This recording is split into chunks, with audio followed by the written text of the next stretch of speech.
Ladies and gentlemen, now on the AcuteHearingCenters.com hotline. And it's red hot tonight because this evening we have the legendary Bobby Mackey on the telephone to talk about some goings-on as we get closer to Halloween and just in general. It's been a while since we caught up, Bobby. I think the last time we talked was earlier this year on your mother's 100th birthday. Was that right? Yeah, that's right. Yeah, that's right. She's still doing great. That's fantastic. She's still the apple of your eye, and she's still deaf. You told me that she pretty much can't hear anything, so she couldn't hear our interview, but she's doing well other than that, right? Yeah, I was up to see her yesterday, and she about talked my leg off. That's fantastic. Well, a couple things on the Bobby Mackey front. First and foremost, your current single, America's Honky Tonk, just made it to number 10 this week on the New Music Weekly Survey chart. Tell me about that. Yeah, that's very exciting. A song I wrote about America's Honky Tonk right here in Wilder, you know. About your bar, yeah. Yeah, and it's exciting to be to have my music recognized after all these years. 41 years I've been in Wilder, but other than that, this is my 49th year in the music business. It's phenomenal. That's incredible. And the city of Wilder gave me a big bear hug on the 41st anniversary just a few weeks ago. They added a little something to their city limit sign. It now says "Proud Home of Bobby Mackey's" on it. That's phenomenal. Well, when you get recognized by the city of Wilder, I mean, you know you finally made it. Oh, yeah. But I love Wilder. I wouldn't want to be anywhere else. I'm happy right there. That many years in the music business, how many people get to say that? You know? That alone. Yeah, I was 8 years in other clubs, 3 different clubs north of Cincinnati. And it always worked for me. I'd go from one club to another, and everybody would follow me. And it just became apparent that I should have my own club. But I was torn because I was trying to decide whether to move to Nashville or get my own club. And I opted for the more security I thought I would have, get my own nightclub, and prove to be right. Yeah, that's great. Now, tell me about the big Halloween bash coming up at Bobby Mackey's this coming Saturday. Is that right? Oh, we love this. We love this time of year. Everything gets crazy. Rumors of the place being haunted. Rumors, I say. But, I used to be hard-nosed about it, and I'd quickly say, I don't believe any of that. Well, you've told me that before in our conversations. Yes, and but I've softened through the years because we've had so many people come there from all over. I mean, foreign countries even, to investigate the place. Paranormal groups come from everywhere, and they'll stay all night in there investigating. And of course, we have our own little just tours other than the investigation. We have tours for the people that are not investigators, just want to see the place. Yeah. And Friday and Saturday nights we take tours to the basement, and so many people believe in it, and they swear that this happened or that happened, or they'll take a picture and they'll see something in it. And I've kind of softened up, and if that's what they see and what they feel and what they believe, that's fine. And I'm not going to insult them by being such a hard nose against it. Sure. So this is the 41st annual cowboy costume party coming up on Saturday. Yes, it is, and we never know what kind of costumes we're going to see. I bet. But I'd like to mention something else. I've started recording. Got a video camera. Been videoing myself, just me and my guitar.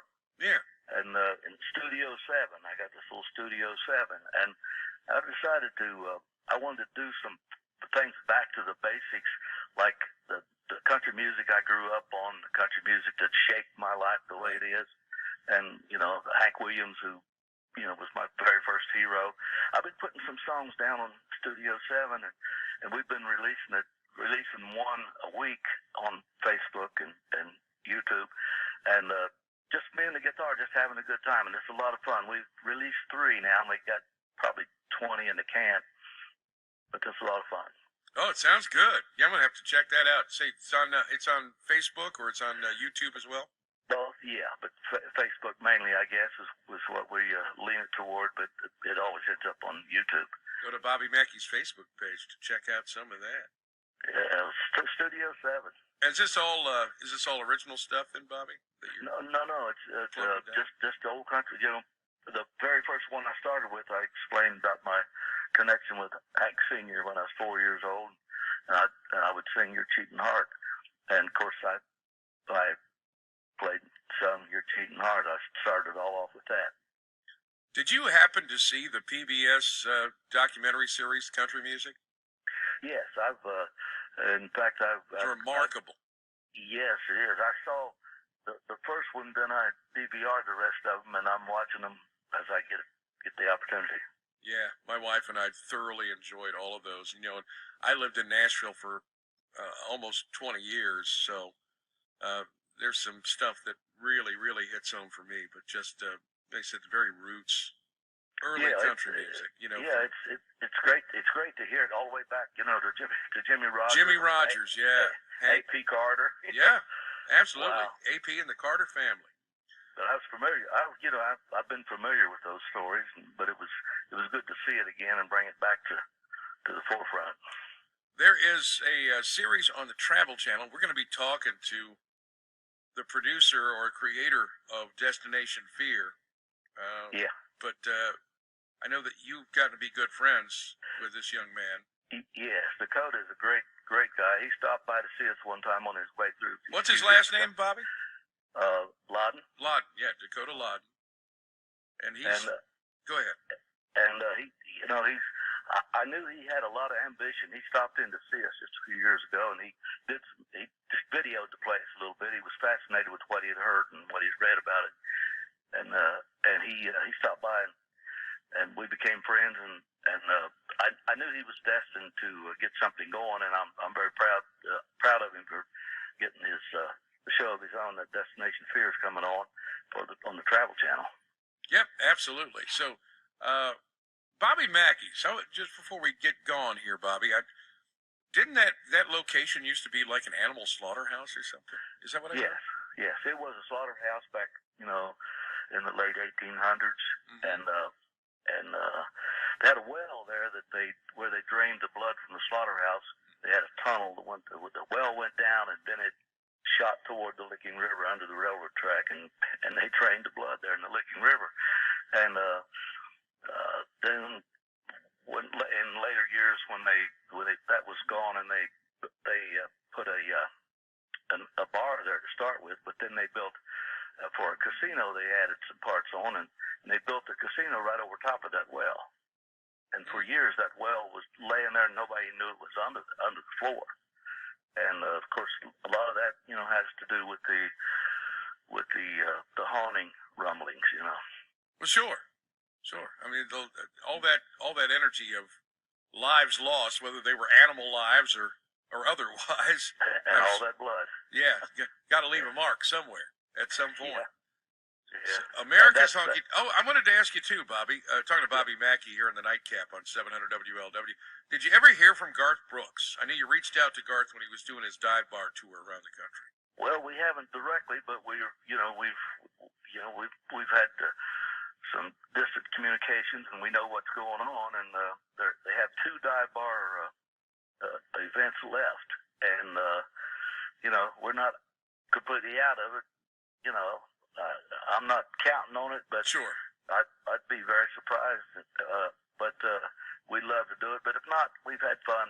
And I wrote a song that I've got that on YouTube and on Facebook. A song I wrote called Garth is promoting that song Dive Bar.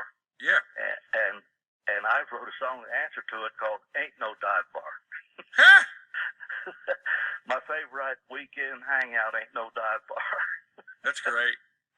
Well, Bobby Mackey, have a lot of fun this Saturday night. I know you and the band will be in great voice and doing your usual thing in the cowboy costume contest at Bobby Mackey's The Halloween Party this coming Saturday night. A great way to start your festive season. Yeah. Head out to Wilder. You bet. Thank you very much, Gary. say hello to Dakota for me. I definitely will. We're going to do that in just a few minutes, Bobby. All right, I appreciate it. Thank you very much.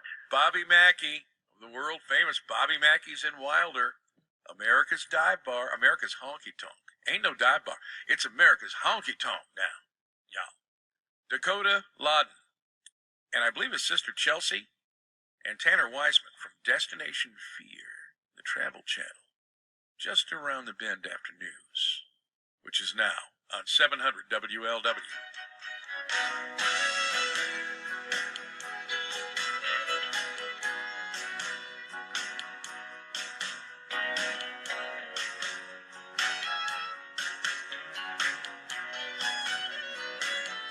It's America's honky-tonk, country music that we grew up on, where you'll always hear a George Jones song.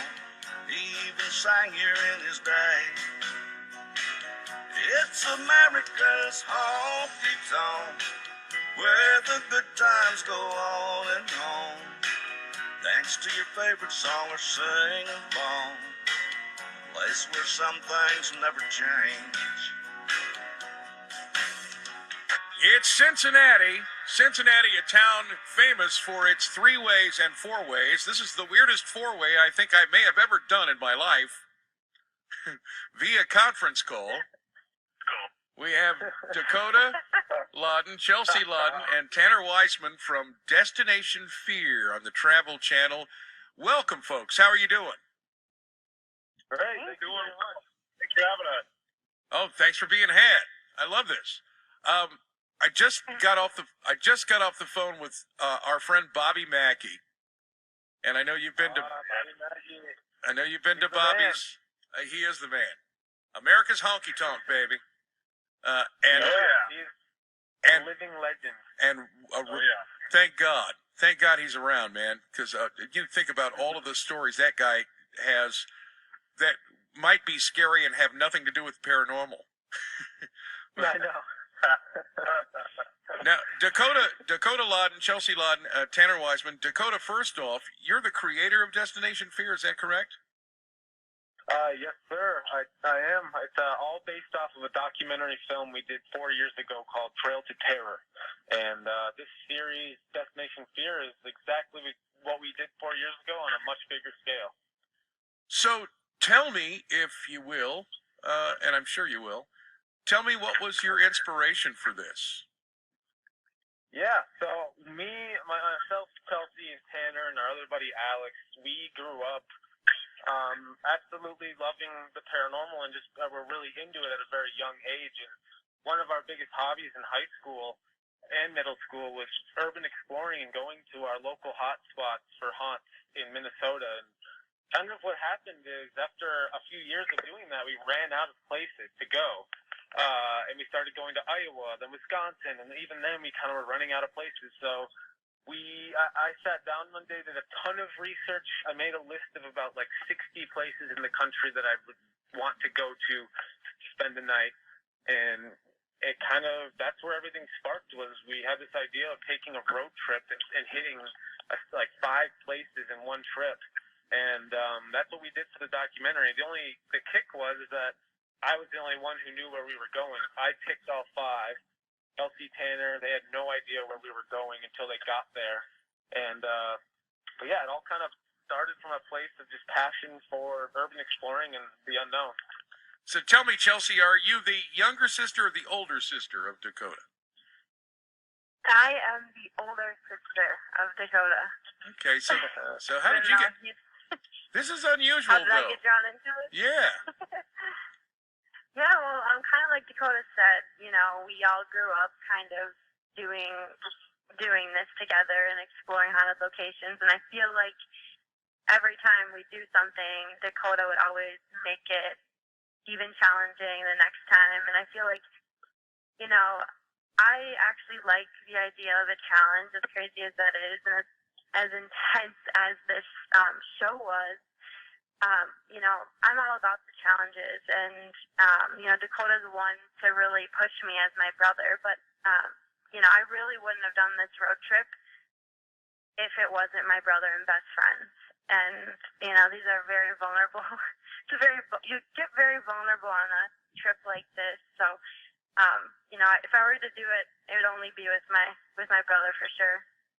Tanner Weisman, the third part of our four-way here in Cincinnati that has nothing to do with spaghetti or chili. Tanner, so you were in on this from the ground floor from the beginning with Dakota and Chelsea. Did you at any point look at Dakota and go, this is kind of nuts. What are we doing? Oh, definitely. So I mean, we're on this road trip, Chelsea and I, and we have no idea where we're going. Right. All we know is that there's 10 locations, and they're supposed to be the most haunted locations in America. I mean, Chelsea and I are just in this RV. Sometimes we don't even know what direction it's heading on the highway, and we don't even know what state we're going to be ending up. I mean, sometimes we're in there for 7 hours, and all of a sudden you go from Ohio all the way to New York or, anywhere in between. And, you only find out about these locations when we do a packet reveal. You get to learn the dark history and, some of the ghost stories that go along with the location. And the craziest part about the whole entire thing is you hear these stories, you're reading everything, and then when we finally pull up in the RV and we see it, and that's when I think everything gets really real. The anxiety starts pumping a little bit, and I think that's when everyone kind of, collectively looks at each other and is like, are we nuts for doing this? Is this crazy? Every time. Is Every time. Is there an element, guys, and I'll address this to Dakota first, is there an element where it kind of, and I've seen all kinds of paranormal, I will confess, I've not seen Destination Fear yet, and I'm making plans now to watch. Don't you have a show coming up Saturday that's debuting? Well, actually, no one's seen it, luckily, right now. It'll be the premiere this Saturday. Saturday? It's a lot of excitement. This Saturday is the premiere. So how long have you been going at this to finally get actual viable show on TV? Well, the documentary was 4 years ago. Right. And that was kind of, and we had no plans with that. We didn't shoot that in hopes of having a show. We did it as a passion project. We shot the whole documentary for under $10,000. That's great. And it was just for fun. It was just a great. We were considering putting it on YouTube. That was kind of all we were going to do with it.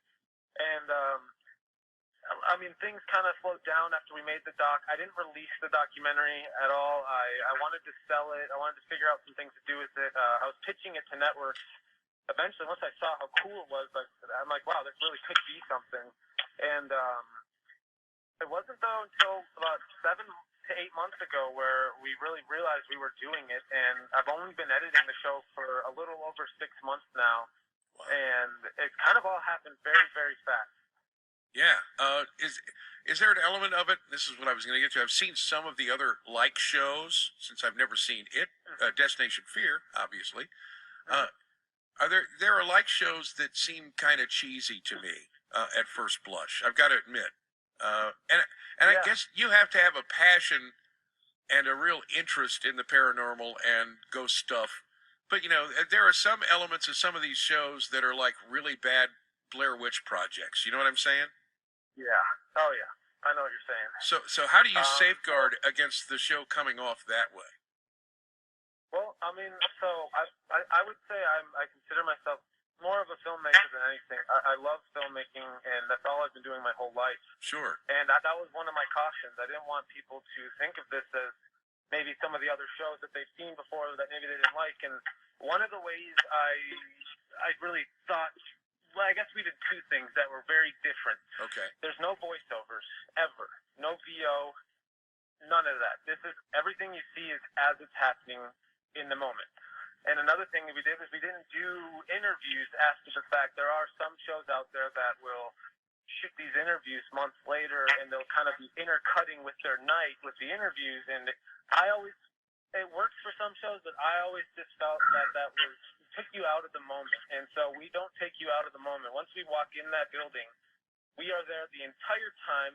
No interviews to cut with, no voiceovers. It is a straight 12-hour night that you're watching. And I don't know, we just kind of stuck true to the raw form, which there's no camera crews following us around inside, just us four. There's no, even in the daytime on the road, there are some people filming us, but they're not camera people. They're our best friends from high school who we've been filming with forever. So it never felt like a TV show to us. It felt just natural, normal from the get-go. And that was definitely our goal, is to make something different, make something relatable to a mass audience. Does it ever, Chelsea, does it ever drive you nuts because you're traveling with your brother all the time? I mean, you guys got to have a really unique relationship as siblings to be able to do this together on the road and not absolutely drive each other crazy. Yeah, that's a really good point that you bring up. I was the only girl on set, so it was like I was traveling continuous road trip with a bunch of dudes. Uh-huh. And that's not my everyday life, but I do have a really close relationship with everyone, including my brother, and they made me actually feel very comfortable and safe, and they're always, they're really caring guys, and they were always looking out for me. So I was actually very surprised at how the road trip went, that being that long with them. But there were definitely points, in the show where you can tell, like exactly what you were saying. You can tell that, things are really getting heavy. Things were really weighing on me. The road trip was getting really long. I was extremely fatigued. I didn't always agree with, what my brother's decisions were. He's very extreme when it comes to making things challenging. And in one regard, that's great, because when you accomplish it, you feel like you really did something you didn't think you could. But on the other hand, when he's telling you to go walk by yourself in a building that is one of the most haunted places in America, you really start to question, a lot. Well, see, so Dakota and Chelsea, your brother and sister, Tanner, you're not related, but good friends of both these people, and obviously better friends than you probably were before you started this long road trip. What a long, strange trip it's been. So I'm sure there are times, though, not being a member of the family, that things maybe get a little awkward for you. Well, I think a lot of people would assume that, but I've been in the Layden family for a very long time. I was friends with Chelsea before Dakota was born, and I think we all consider ourselves family members more than we are as friends. So I think we have such a strong bond. And to go back to your statement before of how is this a little bit more unique of a show, you're not going to see a lot of different shows that have a 27-year-old year bond, and it really shows, I think, on screen just our pure friendship. And we are making sure that everyone's pushing themselves to the limit, because this is a really cool opportunity. But at the same time, we are making sure that everyone's doing okay, and we have each other's back. And it never really got awkward, because I've been friends with these people for so long, and it's nothing truly new, I think. Sure. It like you said, it kind of seems like family to you. Yeah, exactly. I'm just this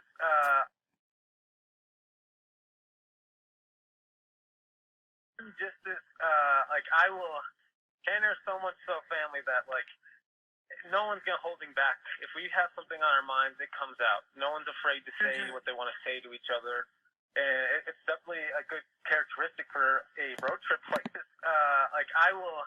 Tanner's so much so family that no one's gonna hold him back. If we have something on our minds, it comes out. No one's afraid to say what they want to say to each other, and it's definitely a good characteristic for a road trip like this, where we need to be honest with each other, how we're feeling, because that's the last thing we want, is to end our friendship from this road trip. Well, without giving anything away, since the show is premiering this coming Saturday night on the Travel Channel, it's Destination Fear with Dakota. Is it Layden or Laden? Layden? It's Layden. But some people pronounce it Laden, but we say Layden. Dakota, Chelsea, Layden, and Tanner Weissman. Without giving too much away, give me a couple of nuggets of some of the places that were more freaky than you imagined they would be, Dakota, when you embarked and you picked out a packet and a place that you were going to go to. Tell me some things that really surprised you when you were on site at any of these locations. Yeah, so I mean, our first stop is Brushy Mountain State Penitentiary in Oh, wow. Tennessee. That's the episode. That's premiering this Saturday. That's the first one, and we had never been to a prison before as a group. We've urban explored hospitals and asylums, but never a prison. So I was actually very shocked at what happened that night. I'm not going to say what, so I want people to tune in, but there were tears shed. Tears were shed on the first night, which is not a good sign going forward. Having 10 more ahead of us, but there was one location. There was a location. It was called the Fairfield County Infirmary, and it was later in our trip, and it was the smallest one of the whole trip. It was only 45,000 square feet. It was a lot smaller than most of them, and I went in there just thinking, it's small. It's not going to be that scary. And it turned out to be our most intense night, and that just kind of proved to me right there that you really have to have your guard up always. I've got a recommendation for if the Travel Channel decides that Destination Fear needs to be a part of the regular schedule, and you're going to do this more. I've got a couple of recommendations for you. Have you ever heard? Okay. Have you ever heard of the Bell Witch in Adams, Tennessee? Oh yeah. That was caved. Oh yeah. Did you guys go? Nope, I haven't been there, but it's definitely on my radar. Definitely on my radar. If you ever want some very gripping reading material, read the book The Bell Witch sometimes, and that whole story, because that's a real mind blower. I know, it really is. I could definitely assure you, if we keep going, that will. If we don't spend a night there, we'll definitely be at least stopping by in the RV. Were you disappointed in any of the places, any of the locations? Well, there really wasn't any there. Well, so here's the thing about what we do is, we're in there for over 12 and a half hours. Okay. And so there were some nights where the first 4 or 5 hours, nothing was happening. But every night something happened, it turned on at a certain point, and sometimes it wasn't until we separated to go to sleep alone, which was something we did every single night. After about 5-6 hours, we would then separate for about 4 to 6 hours. And that brings up a good point too, where as far as the locations being disappointing, the locations that ended up being the most intense were actually the ones where our guards were down a little bit, where we didn't actually think that was going to be the craziest night, and it ended up being totally opposite. Exactly. A great example of that one is night 3. We go to a place called Sweet Spring Sanatorium, and there was just nothing sweet about it. I mean, the name was completely threw it off. And totally missed the game. And that was a night where you'll see in the episode, people are going to be a little surprised when they watch it, because a lot faster than any other episode, we're going to sleep. And when people watch it, they're going to be like, did I miss half the show? Why are they going to bed so early? But that's because when we went to sleep that night, it was so insane what we experienced that it made most of the show. So we had to cut out the 8 hours before that, a lot of that stuff, because it didn't turn on until the last 4 hours of the night. Now, does your imagination play tricks on you sometimes, and you think there's something there? Oh yeah. Yeah, I would imagine that would be a major factor. Yep, and the nice thing about us as a group is we try to debunk everything we can. We try to face our fears. If we hear a loud banging in a room, we'll go to that room to try to see if something crashed or if something fell. We really tried to debunk everything, but there are times where you'll see in the show where we accidentally scare each other because we're so on edge, and it's us just bumping into each other, and then it's funny. There's some definitely lighthearted, fun moments of just us totally just psyching ourselves out. Right. So, but you do go in. You do go in as skeptics first, right? Oh yeah. Yeah, that's cool. Yeah, totally. All right. The show is Destination Fear. How many episodes are in the can there, Dakota? We got 10 episodes coming this season, And the way I designed the road trip is to progressively get worse. And it started off terrible at Brushy Mountain State Penitentiary, but I can totally reassure you that it gets worse and worse and worse. That's just the tip of the iceberg.